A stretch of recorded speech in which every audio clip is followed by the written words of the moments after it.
Well, it's good to be back at Temple. This is my, believe it or not, I think this is my fifth time that I've been here, so hopefully it's your first time that you're hearing me. My partial introduction here by Professor Anderson was that, I did commit a white-collar crime before that, though I considered myself a pretty good person. I have an engineering degree from West Virginia University, an MBA from the Stetson School of Business at Mercer University, where I worked full-time and then went to school in the evening. I worked for Goodyear Tire, General Electric Limited of England, and then finally at MCI Telecommunications. Beginning in 1992, I went to work there in a very, what I felt was a high-pressure job, but it was a good job. I was 29 years old, not much older than many of you here. And I just got my MBA, and I decided to go and work at MCI. And obviously, I made a number of mistakes, and I'm certainly not here to gloss over those or to make any excuses about what I did or in any way glamorize what I did. In fact, I deeply regret what I've done and what I'm going to talk about today. I made a number of grave errors and mistakes, and whereas I was in an environment that I think influenced some of my decisions that I made, they can't be an excuse. I did a crime, and I most certainly did the time. I spent 2 years in federal prison as a result of what I'm going to talk about today. As I get started here, I'm going to go through a lot of the details. Some of them I might make light of, or you might think that I am, but again, there's been a number of victims as a result of what I've done. But really the basic thing is to learn about the environment which you go into out there in business and how it might influence you, or just exactly what you're going to face. You would have probably reacted much differently than I did, but it still doesn't diminish the pressure that's going to be put on you, because you don't go to Temple to get your business degree to go into a mediocre job. You want a high-powered job. You want to go and do great things with your degree and everything that you've learned. And in doing so, you're going to put yourself out there in a position that could have a lot of pressure in it. So with that, I'll start. I went to work at MCI in 1992. I was 29 years old, and the very first job that was given me at MCI was in a management position in their reseller or wholesale division of MCI. These were companies that bought long distance from MCI and then resold it under their own brand name. Some of these companies you've heard of, like AT&T and Sprint. These were companies that billed anywhere from like $50,000 or $60,000 a month on MCI's network up to $50 or $60 million a month on MCI's network. And my job was collections. So I don't know how many of you want to go into collections once you leave Temple. It's not a very glamorous job. But this was a glamorous job because it had a lot of excitement to it. I was going to deal with some very exciting companies that bought long distance from MCI. Companies like WorldCom, Global Crossing, Adelphia, Enron. Sounds like a federal lineup now, right, on some of these. These are companies that went on to notoriety for their own problems, Quest. But it was a very exciting time for me, and my job was to go out and collect money from these companies. And I did that. I traveled the country doing this, and when I first went to MCI, we had a portfolio of collections that I collected on of about $250 million a month. Within 3 years, I've been promoted 3 times, became senior manager of the department, and had 120 people under me, and I was managing $1 billion a month in accounts receivable. Invoices that were due to MCI. So my job was to go out there and make sure that the money came into MCI. That was my job. And I also did accounting postings to make sure that all the money and credits were properly applied to all the accounts that were there. So that's basically my job. We had 3 types of customers at MCI. Well, I'll call them Tier 1, Tier 2, and Tier 3 that I collected on. The good, the bad, and the ugly is really the kind of the customers, the way I describe them. Tier 1 customers are 2 that you've all heard of here, AT&T and Sprint. They bought long distance from MCI and then resold it to complete their networks or their own long distance networks. And they bought tens of millions of dollars a month of long distance from MCI. In a twist that's long distance is very unique to telecommunications, MCI also bought long distance from those companies. All right? So not only are they buying a lot of long distance from MCI, but MCI is buying it from them. And you can imagine that kind of scenario, the profit margins are extremely small. Large volume, very low risk. In other words, MCI is going to get all its money back, but the profits are extremely small. And then we have Tier 2, good companies, WorldCom, Adelphia, Enron, Global Crossing, Quest. All of these companies buy long distance from MCI as well. Again, they buy tens of millions of dollars of long distance from MCI, and MCI bought very little, if any, long distance from them. But the volumes were so high that it made the profit still very small. In the Tier 1, I'm talking about profits of under 1%. In small profits in Tier 2, I'm talking about 2% or less. And then we have Tier 3. These are small, long-distance startup companies, of which there were many. Now, if I were to go around the room, and let's just say that we did just a little bit of research, we might be able to come up with the name of, like, let's say 20 or 30 long-distance companies that we've all heard of, or that you've all heard of out there, right? Those would represent almost all the Tier 1 and Tier 2 customers that I had, right? I managed over 450. So that means about 400 plus of those were Tier 3 carriers, brand new startup companies that build anywhere from like $50,000 a month up to a couple of $1 million a month. So there were a lot of little startup companies out there, like, you know, I'll give you an example, Walt Long Distance. Let's just say that I wanted to get into the long distance business. Then I would, you know, I could very easily get the materials and the marketing stuff to go into the long distance business and use MCI as my major network. So that's what was going on there. The revenue, as you might expect, is that Tier 1 and Tier 2, these customers that are billing tens of millions of dollars a month with MCI, accounted for 80 to 90% of all of our revenue. In Tier 3, accounted for 10 to 20%. So, you know, you can imagine when you have a few companies that are billing tens of millions and a lot of these little tiny, what I refer to as Walt long distances, they don't make up very much of the revenue. But the profit is reversed.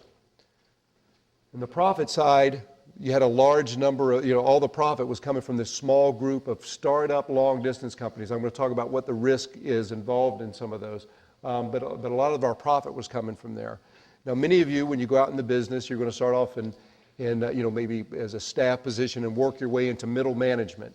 All right. Now, when you're in middle management, you don't necessarily deal with Wall Street. You don't deal with the CEO and the CFO of the company those first few years that you're working there in management. But what you do is implement the policies that those leaders tell you to do. You know, the strategies. You implement the strategies that they come up with. So when you look at this and your CEO and your CFO of the company, in my case, MCI, you know, goes to Wall Street and they have all these meetings with these analysts and stuff. They say, we need earnings. All right. Which customers are going to give you earnings? Tier 3, right? The highest risk customers, the lowest volumes, but the ones that have the highest risk in their startup companies. So that's exactly what we did. My job now is to go out and collect money from these 450 that are out there. So bring on all the Tier 3 customers that you can. These were companies that had no credit history at all. If I had to look up something on our example that I've used here of Walt Long Distance or Temple Long Distance, whatever it was, when I go out and look at Walt Long Distance, I would find out that Walt's not been in business for very long. In fact, he used to sell used cars. He was in marketing. He was in sales. He used to be a head of a Rotary Club or something like that. Typically wasn't in telecom because really nobody had been in telecom before. Back in the mid-1990s, he had just recently deregulated the telecommunications industry, so all these new companies were starting up. So Walt has no credit background, nothing to tell you that he would be a good credit risk, in this business. So it's a brand new business with no credit history. Now Walt needs equipment, so he goes out into the marketplace, goes to like Lucent Technologies, Cisco, Nortel, some of these companies you've heard of, and says, you know, I need long distance equipment. I want to be in the long distance business. What do I need? And Nortel says, you know what, Walt, what you need is the platinum package here, right? This is $1 million suite of computer equipment, and this will put you in the long distance business, and it's $1 million. And Walt would say, well, you know, I don't have $1 million, so how am I going to get into this business? You know, I can't afford this $1 million. So, you know what, you really don't need $1 million. We'll lease it to you over time. For like $5,000 to $10,000 a month, you can come in here and grab this large amount of equipment, and we'll lease it to you over time. So that was how a lot of companies got their startup, is they didn't need any capital because there were such aggressive leasing terms out there. The next thing is Walt needs, and if he wants to get in the long distance business, is a building to put all this equipment in and have some salespeople so he can go out to any place, any strip mall, anywhere, and lease a building to put all this equipment in. And then finally, I'm selling this intangible product. If I sold pens or pencils or something like that, and someone, I sold them to a wholesaler who was in turn going to retail these and sell them in his or her store, then I would, I would hope to get paid for these pins. But if for some reason that retailer doesn't want to pay me for the pins, I would go repossess the pins, right? And then sell them to somebody else who would, in turn, would pay me for them. Well, I can't do that with long distance. Once you sell long distance time, it's gone. So it's an intangible asset. So I have a customer that's brand new, that's never been in the business before, doesn't really understand everything about it, right? With no credit history. I've got equipment that's leased. I've got a building that's leased. And I'm providing this product that is intangible. If somebody doesn't pay for it, I really can't go get it. That's a high-risk customer. All right, there's really nothing there. It's almost a virtual type of customer. The next thing that's going on here, there's the rapidly growing revenue in this Tier 3 group. The Walt Long Distances of the world, these 400 and some customers of MCI, can generate a lot of revenue very quickly.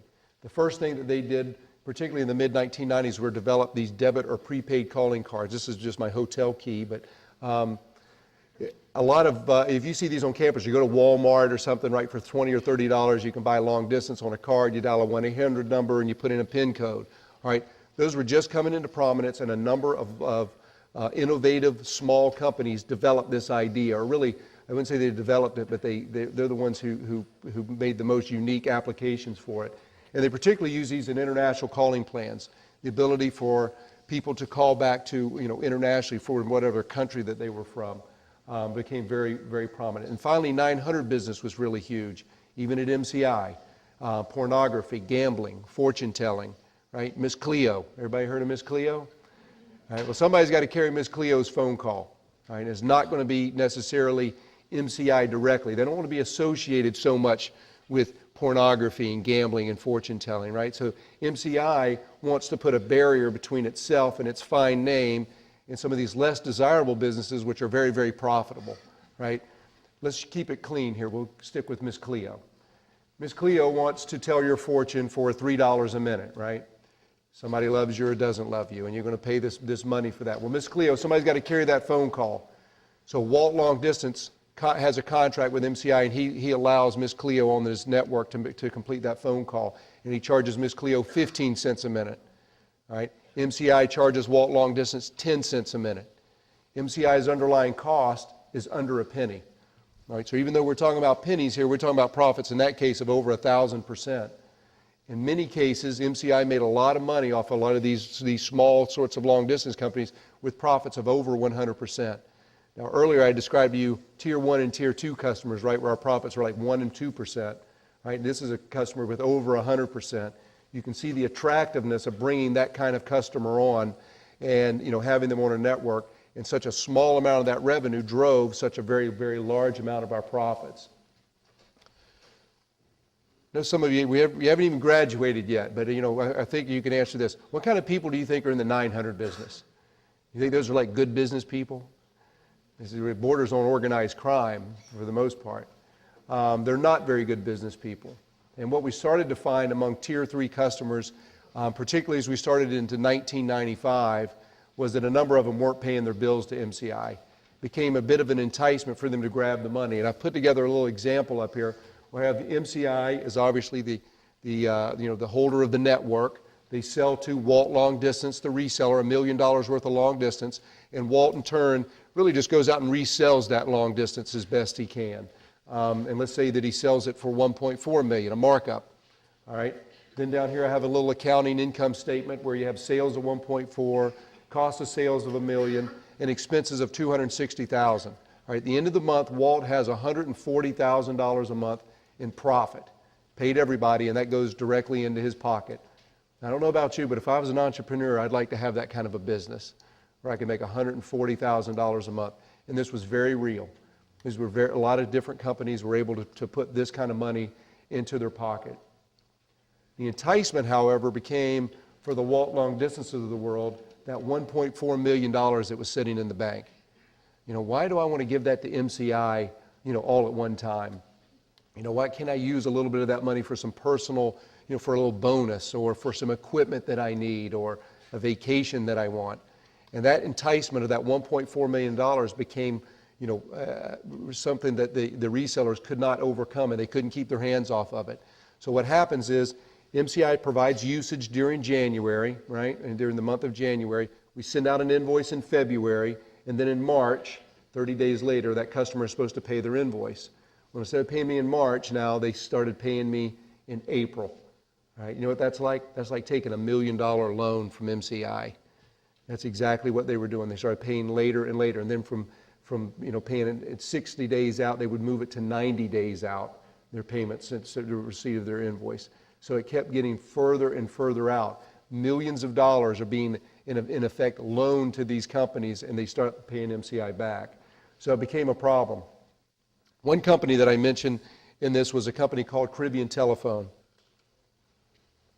Caribbean Telephone was based in Detroit, Michigan, which really should have been my first indication, right? That this something's not going to add up here. But Caribbean had a great idea. They sold these debit or prepaid cards, and they went to Philadelphia, New York, Los Angeles, and Miami, and they took these prepaid calling cards and they resold them in these urban areas with an ethnic concentration in a certain area. They would develop a card for it. India, Pakistan, Puerto Rico, whatever the makeup of that neighborhood, they sold a special calling card for this particular ethnic group to call back home. It was a great idea. A number of the people in these neighborhoods hadn't been able to afford international calling, and all of a sudden they could. Well, Caribbean Telephone came on MCI's network in late 94, early 95, and at the beginning of 1995, they were billing about $10,000 a month in these calling cards. Right? By the end of the year, by the end of 1995, they were billing $10 million a month. Right? That's a lot of calling cards. And you can take these numbers down there and start adding zeros to them about what the owner was able to profit on. But Caribbean Telephone started dipping into this money that they were collecting that they should have been paying MCI, and they started paying us slower and slower. So by the middle of July, I had to go pay them a collection call because they had fallen behind at MCI to the tune of $25 million that they owed us. Right? That's a lot of money. So my job is to swing into action and say, what are you guys doing up here? So I went and visited them. I actually when I had to go make a collection call, you can imagine these aren't fun trips. I went up there to New York, and they had a small collections office up there that I went to.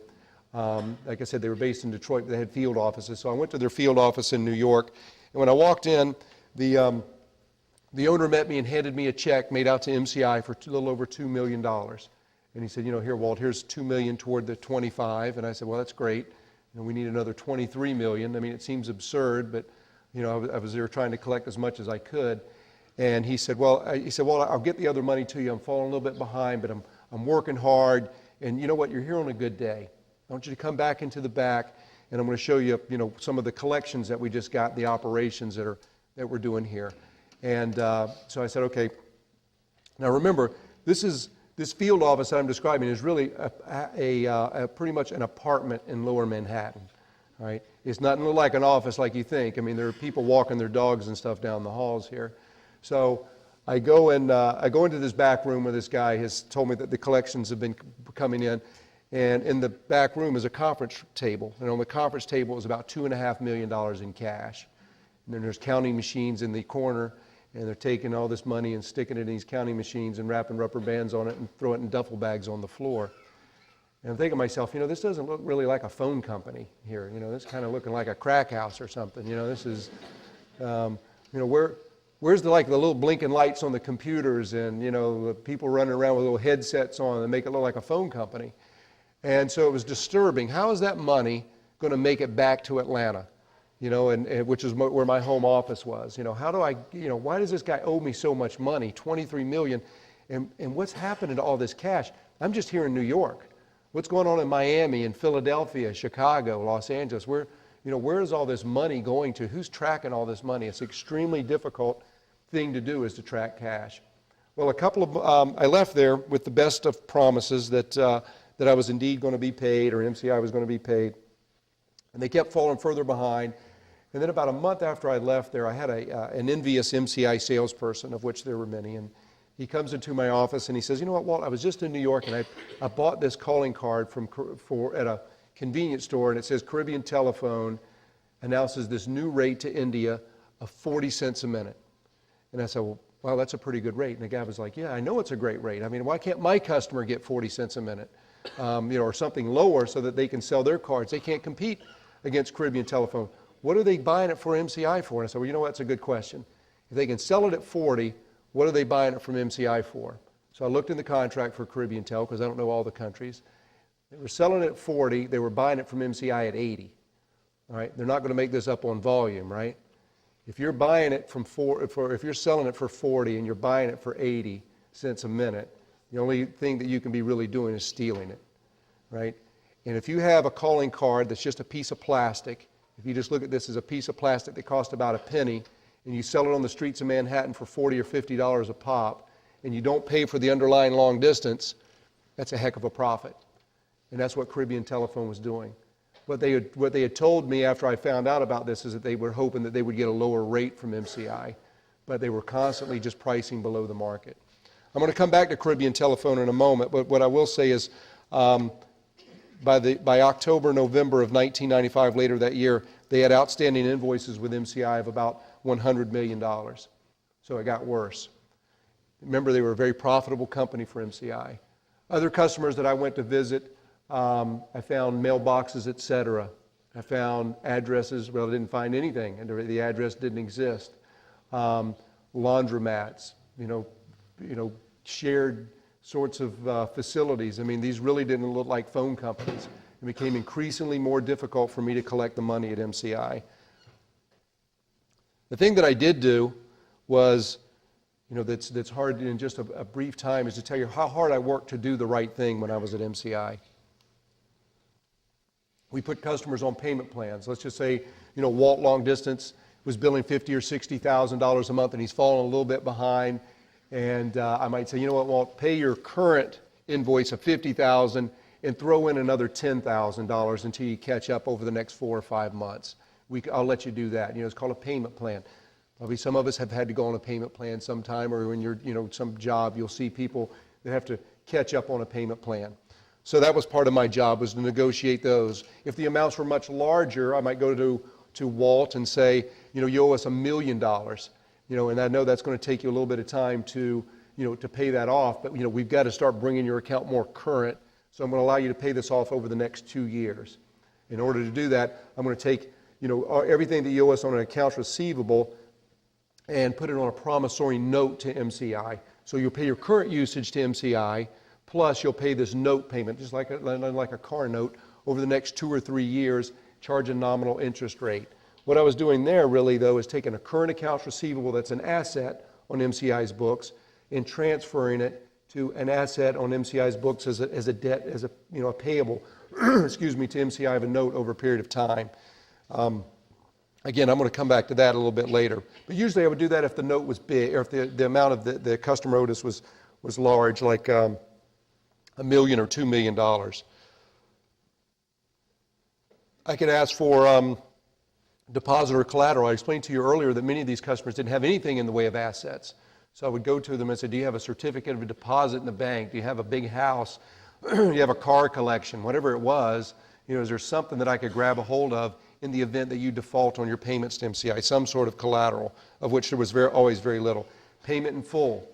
I could always ask for customers, can you cut large checks for, and bring it current? A number of times that I did this, most of the customers the check ended up bouncing, and that became an increasing problem. And then finally, disconnection of service. How difficult of a decision was this to make for me at my company? As if we look, payment plans don't work, promissory notes don't work, threats don't work, and then all of a sudden you just say, you know what, I just got to pull the plug. You're not going to be on MCI's network anymore. Once I disconnect a customer like that, they have no means to ever pay me back, right? Because I've cut off the only revenue source. The only way that they have of generating money is by reselling long distance. If I cut that off, then they can't generate any more money, and they don't have any more assets. So and if I were to go after some of these companies, I would find that there was nothing there. There were no assets there. MCI's average recovery was under 5%. That meant if they owed me $1 million and I sued them, I might recover $50,000. Truth is, most of the time I recovered zero, and every once in a while we got lucky with some customers that did have assets. So it was very, very difficult for us to ever recover any money once we disconnected somebody for non-payment. MCI, like pretty much all Fortune 500 companies, works on the accrual basis. of accounting. In other words, we provide an invoice, or we provide a service, we create an invoice for that service, right? And based off of that invoice, we create all of our income statement and asset as your accounts receivable on the balance sheet. All those things are created based on the creation of that invoice. If the money doesn't come in, then you're supposed to kind of raise your hand to shareholders and make an adjustment on your books to say, we have, Walt Long Distance owed us $1 million that we put as revenue. We got to take it back off the books. That's called a write-off. Bad debt, sales allowance, one of those terms that are used. It really means you take the $1 million that you've already recorded as revenue, you take it back off the books again. So as we move through 1995, when all this stuff is going on, rapidly growing products and people not paying us and stuff, it all looks good on paper. Caribbean Telephone owes MCI $100 million. That's pretty good. They haven't paid it, but it doesn't matter. It looks good on the books. Walt Long Distance owes us $1 million. It's been unpaid for a period of time. He's on kind of shady grounds, but he looks good. Sue Long Distance. A number of these customers are going out further and further and looking like they're going to default, but we haven't written them off. We haven't acknowledged them yet. So the plan looks good on paper. Revenue's growing, profits are growing, stock value appears to be going up at MCI, and I think more importantly to me, stock option value was increasing at MCI. It's primarily the way that I was compensated. Made a pretty good salary, made a lot more obviously in stock options. So everything looks good until about November of 1995, when we had to make some very difficult decisions. Also, before I go forward, I want to say the other thing that was complicated is that MCI had received an investment. 20% of its stock were purchased by British Telecommunications that year, and there were rumors that they were going to buy the remainder. And also there were rumors that if they didn't buy it, then somebody else was going to look at buying MCI. And we all know that MCI was eventually purchased. The decision to cross the line, the numbers have to look good. There's a lot of pressure as to why the numbers need to look good, one of which obviously is what I just mentioned, that somebody might want to buy us. So we began writing promissory notes successively. What I mean by that is the very first one that we did was Caribbean Telephone. We disconnected Caribbean Telephone and they owed us approximately $100 million. But instead of writing it off and notifying shareholders that indeed there was a problem with Caribbean Tel, because when we pulled the plug on Caribbean Tel, then we in essence had put them out of business. We decided that we would have them execute a promissory note that said that they would in fact pay us back this $100 million. Now the value, there was no collateral associated with it. I mean, the value of that note really was pretty much like this sheet of paper. It's just a piece of paper. But what it did allow me to do is to move $100 million of a current accounts receivable that was due to MCI to a $100 million note, still an asset on MCI's books, right? And not tell shareholders that we weren't going to get that money. We could do that for a period of time. Eventually we knew that it would catch up to us, but it bought us a little bit of time until we could write it off slowly over time or something like that. So that was the first thing. Then all of a sudden we started writing some for other multi-million dollar sorts of customers. Anything to kind of delay write-offs. These next bullet points I refer to as MBA's Gone Wild. All right, MBA's Gone Wild is a group of young people like myself who met every single month at MCI. And we looked to, what do we do? How are we going to handle this bad debt that we have growing at MCI? We handled Caribbean Telephone, right? We moved $100 million of a current accounts receivable to $100 million of a note. Now how are we going to handle Walt Long Distance and Sue Long Distance and Temple Long Distance, all these different companies that owe us millions and millions of dollars? How are we going to do it? And the meeting with the MBA's Gone Wild would start off something like this. First of all, I'm in collections. I would be there with business development, accounting, marketing, planning, and they're all young executives, and we're trying to move up the corporate ladder. And I would walk in and say, you know what, Walt Long Distance, I had to disconnect him. He owes us $3 million. We're obviously not going to get that money back. When can I write it off? When can I tell shareholders that we're not going to get that money in? And planning would say, well, you can't tell them this month. We can only tell them $1 million worth this month because it's not in the plan. So you have to take $1 million this month, and then $1 million write off next month, and then $1 million the next month. The correct answer, by the way, is when you have a customer that's not going to pay you, you take it all that immediately. The sooner you tell the shareholders, the better. We should have written off all $3 million then, but we didn't. We started taking it over time. So what do I do with the money that I can't write off in order to make the numbers still look good? Well, I began using unapplied cash to cover accounts receivable balances. All right, really what this means is I took money from AT&T's account, a good paying customer, and put it on Walt long distance invoices for a month. All right, and then I would let it ride for a month, and then I'd take it back off of the Walt long distance and write off some more Walt long distance. And then I'd take some more AT&T or Sprint, whatever it took, so that I could write off nice and incremental over a period of time. The other thing I would do is apply current payments to old balances. Apply credits for contracts that had not been signed yet. Delay, if I needed to, in other cases, credits on contracts in order to make the line kind of look nice and smooth and sloping and up to the right according to the plan. And that's what I did every month. One of the things that I did too is when I walked into the MBA's Gone Wild one month, I held up a check. And I said, you know what's not fair? I said, I have worked really hard to get this check this month. I went out and visited Walt long distance out in Las Vegas, and he finally gave me a check here for a little over $1 million. And I said, but you know what? It's the 30th of the month. And I'm not going to be able to apply this to Walt's invoice this month because now I got to send it to the bank, the check clears, and a couple weeks later, I can close out the invoices. You know, that's the way business is supposed to work. I said, but you know what's not fair? I've worked so hard to get this check.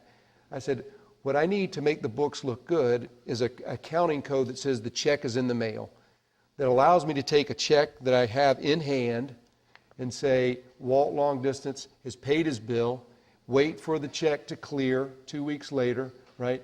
Take the fake money back off of the account and put the real money back on. And I told this to accounting, and accounting says, you know what, that's a great idea. We can do that. That'll make the books look even better. But you got to keep a track of this. You know, you got to keep track of what's real money and what's fake money. And I said, I can do that. All right, and now I take money from Walt long distance for $1 million, and I close out his invoices, and I send the check to the bank, and then the check bounces. All right, and then do I report back up to the chain of command like, hey, you remember that I worked so hard to get that money? It really wasn't real. I don't. And does the analyst who's trying to adopt this technique, do they tell me when checks bounce? And do they ever reverse out the fake money? And the fact they did not. Because it became increasingly difficult to do that because there was such a need for good news and it's such a sea of bad news. And finally, disconnected accounts were just held on as accounts receivable for a long period of time. Again, if you look at a lot of white-collar crimes, recognition of revenue and recognition of bad debt are two key things where fraud can occur because they're somewhat subjective. So we just kept accounts receivable. Walt long distance may have been disconnected, but I might leave him on the books for months at a time. The correct thing to do is to say, we're not going to get that money, and we didn't do that. I began looking for help. It's the end of 1995. And my director, my mentor in the department left. He is a guy of great high ethical standards. He's been in the military for about 30 years, U.S. Naval Academy graduate, a good friend, and really a guy who watched over me and my job. I really felt very comfortable working for him. But he had gotten tired. He had some conditions with high blood pressure, and his heart was bothering him. And also the pressure of the job was pretty intense. He was traveling the country just like I was. We were going from the West Coast to the East Coast, Florida, Texas, Minneapolis, every single day of the week trying to collect money. And so he finally said, you know what, that's enough. I'm going to leave. I'm going to leave the department. And he did. He took another job inside of MCI, and his parting words to me were along the lines of, Walt, stay away from that Caribbean telephone note of $100 million. You didn't have a lot to do with it. You were just following orders. But if I were you, as soon as I can, you might want to leave the department too, because this thing's heading downhill quickly. So I said, all right, but for the time I had to, I felt like I had to stay. And I wanted to stay because there were some parts of the job that I did enjoy. But I did do something when the new boss comes in. I said, you know what, I'm going to cover myself. Great or good cover your behind memo. So when my new boss comes in, I said, you know what, we've got a problem. It's the end of 1995, and we've got a $180 million problem here in our department. $100 million of a promissory note from this Caribbean tel who's never going to pay. And I've got, about $80 million of Walt long distance, Temple long distance, Sioux long distance, all these small telecom companies that aren't going to pay of about $80 million if I were to add them all up. We have a $180 million problem. that we need to write off as far as recognizing bad debt revenue on our books. This is a lot of bad news, by the way. Our current, in 1995, our budget for bad debt, customers that weren't going to pay, was $10 million. The year before that, it was $10 million. The year before that, it was $12 million. $180 million is 18 times my budget of revenue that we're not going to recognize. And also, it's highly profitable revenue. You know, this is the double thing on it, is that there was so much in the way of revenue. It was one, it was revenue, and two, it was highly profitable revenue. So I write this to him and said, we need to write this off. We need to write it off in 1996. We're not going to obviously do it this year, so let's do it next year. And he says, yeah, that's fine. It's a great idea. Let me run it up the chain of command, and I'll get back with you. And he did. And 2 weeks later, he came back and said, we can't write off $180 million. We can write off $15 million. That's going to be our budget for the upcoming year. We got to do whatever it is that we can. You know, can we go back and look at these accounts a different way? I didn't really know how we were going to do that, but, you know, for whatever reason, at the age of 32, I looked at it and said, you know what, maybe I can do this. Maybe I can figure out a way to make the numbers work. I'll only write off $15 million. And then he promoted me to senior manager of the department. All right, so I have an unrealistic budget. I've been promoted. So like any good guy, I've had my ego stroked to think like, well, man, maybe must think maybe I can do this. But how do you think you handle a $180 million problem with $15 million budget? In other words, I can only write off recognize $15 million worth of customer dollars that won't pay when I know that the real number is over 180. The only way to do it is to cheat. And I did. I traveled the country, though, and I tried as hard as I could to get money into the department, to get things under control, payment plans, aggressive, however I could, threats. And at the end of the day, the only thing that really worked was me going back and fudging the numbers. And I did that, and I became really, really good at it. And I met my numbers, and I met them in October and November and December. Going into January of 96, I met them in January, February, and March. And then I got tired. I said, I'm sick of this. You know, I don't understand what I'm doing anymore. I want out of MCI. They're going to fire me. You know, the only way that I can do this job is to cheat month after month. So what do I do? What's my way out? So I confided in somebody outside of MCI, and the guy's name was Harold. And Harold was a young guy, a couple of years older than me, 34 years old at the time, pretty wealthy, drove a big Mercedes, had a 6,000 square foot house, a horse farm with a bunch of horses in it, and vacationed in Canada, flew around and ate at the nicest restaurants and everything. And he said, man, this dude's 2 years older than me. And so I talked to him. I said, man, I want to come work for you. I want out of MCI. And he said, what's going on? I said, well, look, a number of customers are running up these tremendous debts at MCI and not paying them. And all I'm doing at MCI is just covering it up. I'm just fudging all the numbers there. And I'm just confused. They're going to fire me anyway. I need a new job. I want to come work for you. And he had been in the long distance business before. So he knew a little bit about it. In fact, he had been a customer of MCI's a couple years earlier. And he had left, and now he's with some other long distance company. But he was like, Harold Long Distance. So he was doing pretty well. And what he told me seemed profound at that moment. He says, you know what, Walt? Everybody cheats. He says, that's how you make money. Of course, these customers run up these debts, and of course, you guys are covering up. Who cares? He said, but what you haven't figured out is how you make money at it. And he says, I've got an idea. And over the next month or two, we met with one another and developed this idea a little bit further. And so from here, it gets worse. As my mother would say, it gets worser. So let me tell you what Harold and I developed then. The ultimate crime. We developed a way to sting or rip off Tier 3 customers and MCI at the same time. The way we did this is I went to a Tier 3 customer. Instead of using Walt Long Distance, I'll use a specific example, one called T&I. T&I was based in Atlanta, Georgia, and they are purveyors of 900 business, adult entertainment, adult phone calls. I didn't respect the business that they were in. I didn't respect the owner, and they owed MCI $2 million, had routinely always been late in paying their bills. So it was an easy person to go after. And what Harold and I decided to do was for me to put pressure on T&I to say, you either pay up or you're going to be disconnected. So it was pretty easy. That was what my job was to, what I was supposed to do anyway. So I put pressure on T&I, and you can imagine it's a very heated conversation when I walk in. I say, T&I, you guys owe me $2 million, and I want it by not this Friday, but next Friday. You get 2 weeks. And I said, it's a new zero tolerance policy at MCI. You know, you've got to pay it up in full, and if you don't, I'm going to disconnect you. And in essence, I'm going to be putting him out of business. Now, obviously, he's pretty upset at this moment, Mr. T&I is. So we hang up the phone, and he's like, you know, where am I going to come up with $2 million? In walks Harold. Within a couple of days, Harold walks into T&I's office and portrays himself as an angel investor who happened to, you know, had heard about T&I and wanted to know if T&I said, hey, do you guys need any money? You know, I represent investors in Europe. And T&I said, my goodness, your timing couldn't be better. I need $2 million. Yeah, I need a lot of money to get my business off the ground. But immediately, I'm going to need $2 million. This guy Walt's putting all this pressure on me. Can you help me out?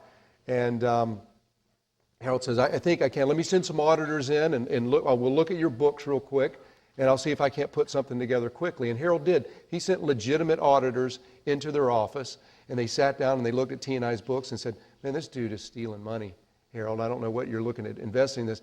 You know, the money's going out all over the place. There's a number of relatives on the payroll. You know, we haven't even really done a thorough audit, but I mean, this guy couldn't even file taxes the way his books are right now. You know, I don't know what what your interest is in this. And Harold says, you know what? Let me just go back in and talk to T&I. So Harold walks into Mr. T&I and he says, you know what? My accountants have looked at this, your business, and they tell me this is one of the finest run businesses that they've ever audited. They said, this is a great company, a great fit for us and our European investors, and we'd like to invest in your company. And the guy says, man, that's great news. You know, I need $2 million quick. And Harold said, well, I tell you what, I think I can put that money together for you. Here's what we're going to do. We're going to pay that $2 million to MCI that you owe them so that they get off your back and you don't get disconnected. And in return, you're going to give me $250,000 down for the deal. You're going to repay the $10 million in increments of $10,000 a week over the next 2 years. You're going to give me a 25% ownership in your company, and you're going to make all payments to banks in the Grand Cayman Islands. And Mr. T&I was a desperate man, says, that's a good deal. I can do that. When are you going to send me the money, Harold? And Harold said, well, that's kind of the catch here. He says, I can't send you that money. I've only known you for a couple of days. I'm going to send that money directly to MCI. And once MCI gets the money, they'll send you a letter indicating that the balance has been paid. And then you'll start sending money to the banks in the Cayman Islands. The guy says, yep, that's fair. That's good. But there was no money ever sent to MCI. All I did at MCI was cover up invoices, as I had been doing now almost for 18 months. But this time I had figured out, as Harold said, I figured out a way to make money at it myself. So I took all of T&I's $2 million invoices that were at MCI, covered them up in various tricks that I had known, and sent a letter to T&I indicating that all their balances had been paid. Hey, thanks for the money. We received $2 million from these angel investors. I don't know how you did it, but that's great. And immediately T&I sent $250,000 to the Cayman Islands and $10,000 a week. There didn't seem to be a victim in my mind. Obviously that's wrong now, but I thought at the time that this was my way of getting even. If the customers actually started paying MCI a little bit better, I wasn't going to be allowed to write them off anyway. So in the end, I justified my mind that perhaps this was a way to not only make a little bit of money but make MCI better. We did this with 7 customers over 6 months. I had $35 million in invoices on MCI's books, and we put $6 million in cash in the Grand Cayman Islands. It's kind of like one of those John Grisham novels, right? But the only thing that's missing in this instance was something that I had underestimated, I think, when I embarked on this, was my own conscience. I was scared to death, just like perhaps any of you would be. I wasn't out to live a life of crime, and once I had crossed that line, it became frightening. What if I get caught? What am I going to do with my life? What is there out there for me to do? What are the repercussions? What are the consequences? So I lived this state of hyper paranoia for a period of time, and quite honestly, within 7 months of doing this, I was near a nervous breakdown. I spent some money. I had a lot of fun, but at night it was extremely difficult to get to sleep. So I was having trouble concentrating. I was shaking. I couldn't sleep. And in this shaken state, I was traveling for MCI. I was out in business in California. My boss called me and said, Walt, we've got an accounting anomaly, and we'd like for you to look into it when you get back to Atlanta. And when he told me what the accounting anomaly was, the movement of some cash between accounts, I immediately recognized it as one of my bad deals.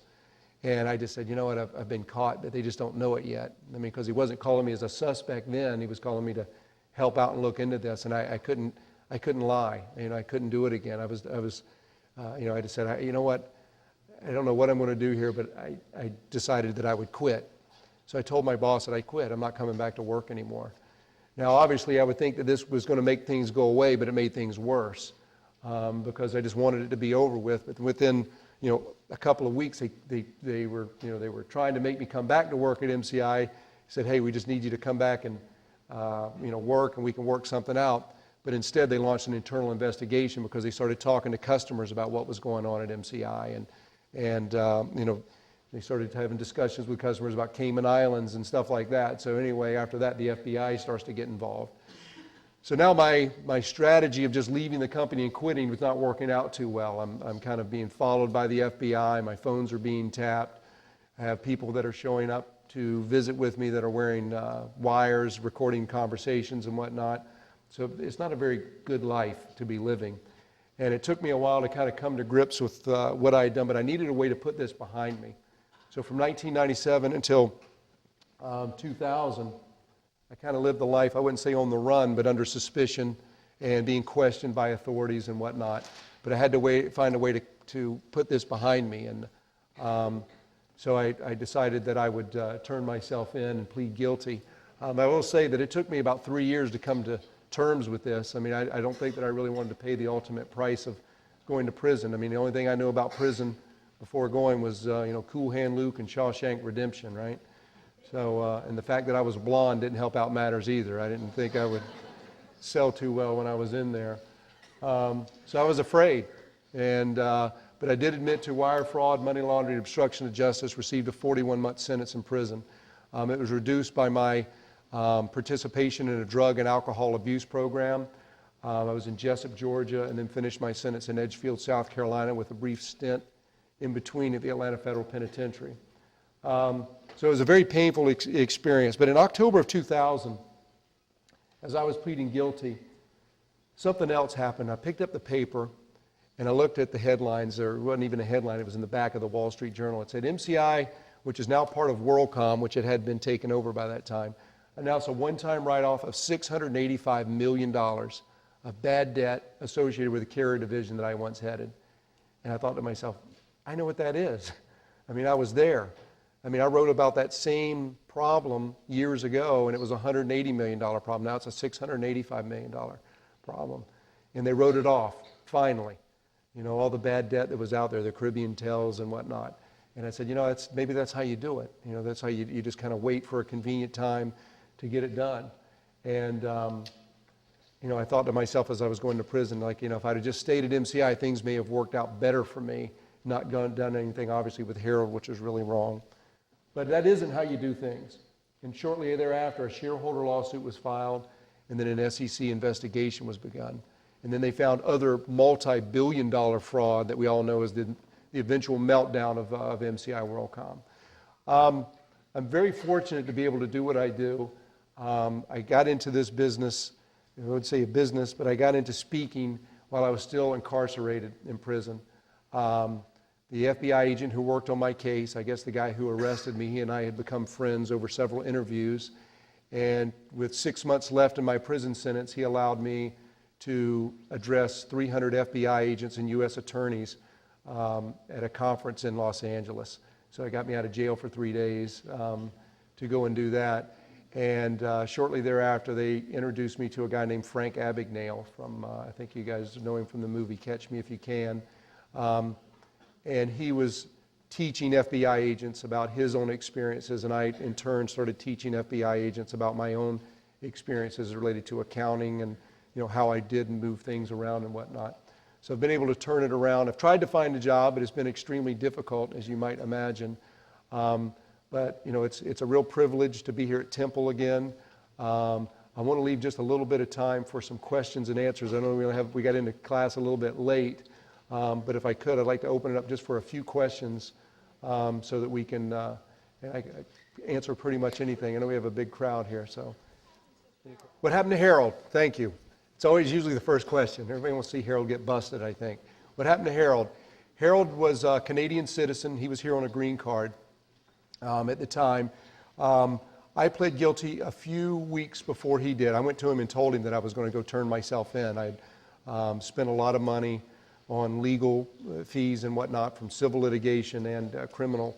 And I told him I was turning myself in, and he said that he couldn't. His wife was ill at the time. They had 3 small children. And he ended up turning himself in after the FBI came to his house and arrested him, and arrested him having breakfast with his children. Harold eventually did plead. He got 4 years in prison and then was deported to Canada and won't be allowed back in the United States. There's one other person. There's actually 2 other people that were really involved closely. One was a lawyer, and he had drafted a number of agreements and whatnot and had received some money and done some stuff in the Cayman Islands with us. And they had offered him, I think, 12 months in prison. And it would have really probably amounted to a little bit of time in prison, if at all, or we're just wearing an ankle bracelet. And he turned it down, and instead he went to trial. And when he went to trial, he sort of gave, you forfeit anything that you would get from pleading out to have your sentence reduced. And he was found guilty on 30 counts of fraud and got a little over 6 years in prison. So, and you can't then say you're sorry and go back. I take it back. I'd rather have the 12 months. You can't do that. So he's still in today. And one other person who got immunity was someone who was just out of college. He had been working only for a few years at MCI. He was a good friend of mine, and he was, he ended up receiving immunity. He was the first one to turn himself in, received the least amount of money. But what I did to get him going was I paid off all his student loans, gave him a brand new car, and then gave him lots of spending money. That's a lot of money for someone right out of college. And I justified it and rationalized it, that this is due to all of us. We can get it. He and I are still friends today, and he's gone on and is a much wiser person for the experience, I think. Right? We did sue a number of that's a good question. Her question is related to, couldn't MCI sue the customers that owed MCI money? Absolutely you can. It's civil litigation. And what we would do is we would go sue Walt Long Distance, who owed us $1 million. And when we sued, that company, we would win a judgment. And, in the civil judgment, you would win. And we would have a piece of paper that says, Walt Long Distance owes you $1 million. Now, where's Walt in his personal assets and stuff? Those are long gone. So really, I would have a judgment that said it was worth $1 million. It was very frustrating because really, as a steward of MCI, I had to go sue them. You're exactly right. I mean, you can't just let somebody run up a debt and just not do anything. I mean, at the very least, we had to go through the motions of taking them to trial and going through civil litigation. We would spend hundreds of thousands of dollars for a company that really had nothing. We knew that they didn't have anything. And civil litigation doesn't happen over a period of weeks or months. It happens over years. So you can imagine how fast the money would just disappear and there would be nothing at all left to these companies. So yes, we did sue them. And that made it even that much more frustrating because not only did they owe us $1 million, we paid $100,000+ to not get $1 million. But you had to go get it. You can't just let them run it up and not do anything. You have to do it. Right here in the red, yes. Well, let's just say, you're cutting off Comcast or a respectable company, we wouldn't really think twice about doing that. I mean, most of the time they would do it, and if it was a big enough dispute, we might go to do that. But when we cut off, the problem is if Walt Long Distance owes you $1 million and you cut him off, you're not going to get any money back. So you do as much as you can to keep them alive and breathe life into them. And we were also at the beginning of this learning curve. We didn't have any experience at this, but there's an old adage in the banking industry. It says if you owe the bank $25,000, it's your problem. The bank's going to harass you for it. If you owe the bank $25 million, it's the bank's problem, right? I mean, that's the way that's exactly what was going on at MCI. It became our problem because they owed so much money. Now what do? We've already booked it and we've got revenue, so it become. I understand what you're saying, but on our side, there was I don't want to call it a greed factor, but certainly a factor that revenue meant a lot to MCI. So it wasn't just like cutting off service. What are we going to do?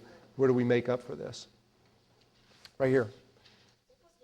Well, I think there's a number of factors that go into why you commit a fraud. You know, and going back and doing a lot of reflection myself, I know that in the forensic world, they have what they call the fraud triangle that kind of describes, you know, what white-collar felons go through. And one is the opportunity to, you know, commit the fraud. You know, I had the opportunity. I had access to the customers and whatnot. I had the pressure, you know, the pressure of the job. And the third one, which to me represents most of why you do a white-collar crime, is rationalization. I think that we're good people, genuinely good people, and in order to commit a crime, you got to kind of talk yourself into it. And in order to talk yourself into it, you have to convince yourself that it's not a crime.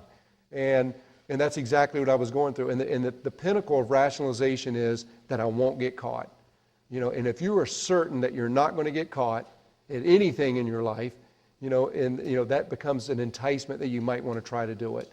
And that became mine. I didn't consider the punishment. I didn't consider the consequences because I was so certain that I would not get caught at doing this. Because I'd been doing a lot of these transactions pretty much for a long period of time at MCI and hadn't gotten caught. So why not do it for myself and take it a step further? So it was, you know, number of factors. Is greed one of them? Positively, it is. Right here. You know, with $6 million in the Cayman Islands, why not skip out of town, right? You know, why? And you know what? That sounds easy. And I think if I were, you know, young and single and you know, and my parents were gone and I didn't have any brothers or sisters, you know, you could think about something like that. But where do you go? Where do you go? I mean, the reality suddenly hits you. Is like, I've got $6 million in the Cayman Islands. There's a lot of pressure going on. Why don't I just pull the ejection seat right now and bail? I'll go live my life someplace else. One, there's not probably a better country in the world to live in than this one, like it or not. And where am I going to go? What kind of a life am I going to lead? I've already been kind of, you know, worried about the FBI for a period of time and, you know, the pressures of losing friends and whatnot. What am I going to do? Live in the Cayman Islands?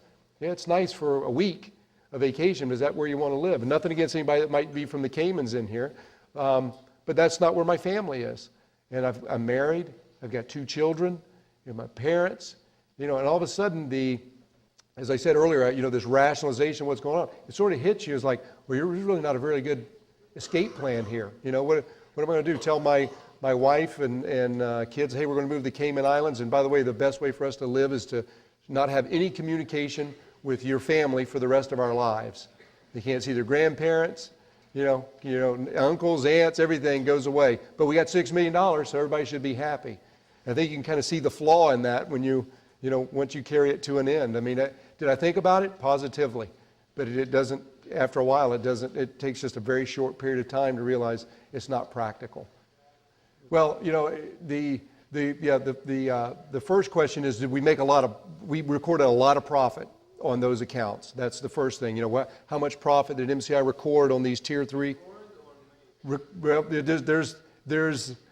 there's a difference, but not on the books. There's no difference. I mean, we recorded it, therefore we made it, you know, and the way that the accounting rules are. If we recorded $100 million for Caribbean Telephone, we both recorded it, and according to shareholders, we made that money. So that's a problem. Why wasn't there a threshold for when we would cut people off? We had one earlier. It wasn't that different from the young lady here who was telling me about Comcast. You know, in 1992, 93, and 94, customers were pretty good at MCI. You know, they were, the original entrepreneurs that got into this were capitalized and had raised a few dollars and had some assets and things like that. They were the older ones, the more established ones.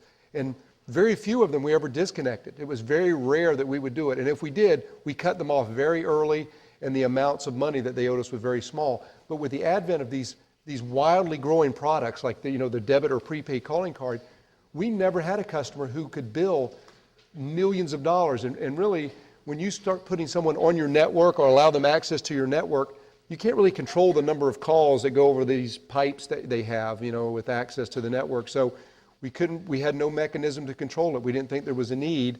And then you start having, you know, customers who are generating millions of dollars a month that we never had seen before. So they grew really fast, and that became a problem. So we just got behind. We just got behind and never were able to catch up. Yes. Well, I tell you, you know, how do you treat somebody who's never had a conviction and stuff before? Let me go and just look at my specific thing. I mean, background checks and whatnot are good. You know, I mean, I think that's an easy part of of the job, and that's something that, you don't want to put a guy who's been involved in check fraud and, heading up your accounting department, right? And I will say, and before I answer this too, I will say with white-collar crime, it's pretty much one strike and you're out. That's it. You're not going to get another chance to work in what you all know out there as corporate America. I mean, your first job that you're going to go get, you're going for the IBMs, the Microsofts, the Googles. I mean, to most of the people in here leaving Temple, those would be like, wow, I want to go work there. And the finance industry, big names, Prudential, all that we've heard of, that's gone for me. I mean, I will never be able to do it. But I will tell you this, in our crime, I had never had any sort of previous violation. I had a speeding ticket once. Harold, nothing. The lawyer, nothing. All married, all had children. No previous convictions, no civil litigation, no hardly anything. So there was really nothing there that would have done that. And I think that's but there's nothing there for Jeff Skilling either at Enron. There's nothing there for Bernie Ebbers, who was, lived 60 some years as an entrepreneur and a billionaire, and then all of a sudden commits fraud. So, I think the thing is that you have to monitor your people and who's minding the cash register? What are they going on? And I'll say this, just future managers out there, you have to look at the people that work for you. In this country, we have a divorce rate that's, 50%, they say, of the population. You have credit card debt that's extremely high. Debt amongst people is very high. You have alcoholism, you have gambling. You have all these things that are going on in our society, right? And then you always say, now you got responsibilities that you have to do at work, all right? You don't know the impact that extra burden has on that person, their family and whatnot, what might lead somebody to commit a crime or something. So I think it's just constant reminders and of your ethical reminders that there are out there. Yes. How did I not realize that they were defrauding MCI and doing that? I mean, I did realize it, and that became very frustrating. But the question is, it's kind of like, they're already there, they're already on the books. Now, how do you clean it up? And did I try to stop it? Absolutely. I tried to, and we did put in some mechanisms, no more new carriers, cut them off sooner, things like that. But still, the dollar amounts were very large, and it was, it became more and more difficult. So we did realize that the thing that becomes a problem is that we also book the revenue. And that becomes the rationalization part, the area. It's very easy to say, just cut them off or do something, but because it happened so quickly. It happens just so quick. We had just a very few number of customers that in a very short period of time eclipsed bad debt budgets. To get to the $10 million number, which remember, that was our budget for the whole year, we had one customer that was into us, halfway through the year at $25 million. So it was, and then when there were others, and so you're trying to stomp out a bunch of different fires. Yes, ma'am. Well, let me say this. How would I do things differently? I will say this. I knew that things were wrong from the very beginning. I mean, there's no doubt. There's a feeling that everybody has when there's something that's not right, that you just say, I don't think this is right. But you also have a feeling of, I don't want to hurt the team. They're counting on me. This means my job to me. There's a lot of pressure that I think people put on themselves about how they're perceived. And I think that I did that. If I could do anything different, I wish at the very beginning I would have said, I think that this is wrong. I think, not recognizing bad debt right now is something that we should be recognizing it now. And as this young lady said, we should maybe look at getting out of this business. Right? That's a bold move for somebody young, what do I know? And then, you're constantly put in this situation of, how are you going to perform and what are you going to do good for the company? So I wish I would have spoke up earlier. And if I hadn't have done it, I wish somebody else would have, because I think that I would have adopted that defensive strategy. I think we're defensive people. I think if anything that I want you to get out of this is that it's, the difference between right and wrong, just like I do. But you have to have the courage to be able to speak up and say something about it, even though you could be ridiculed for it, even though you might be wrong in how you do it. But you're supposed to feel nervous. You're supposed to feel like I'm not going to fit in. And you're supposed to feel like, I don't know if I'm doing the right thing, even though, you just feel down your gut that this might be, not right or unethical. Thanks.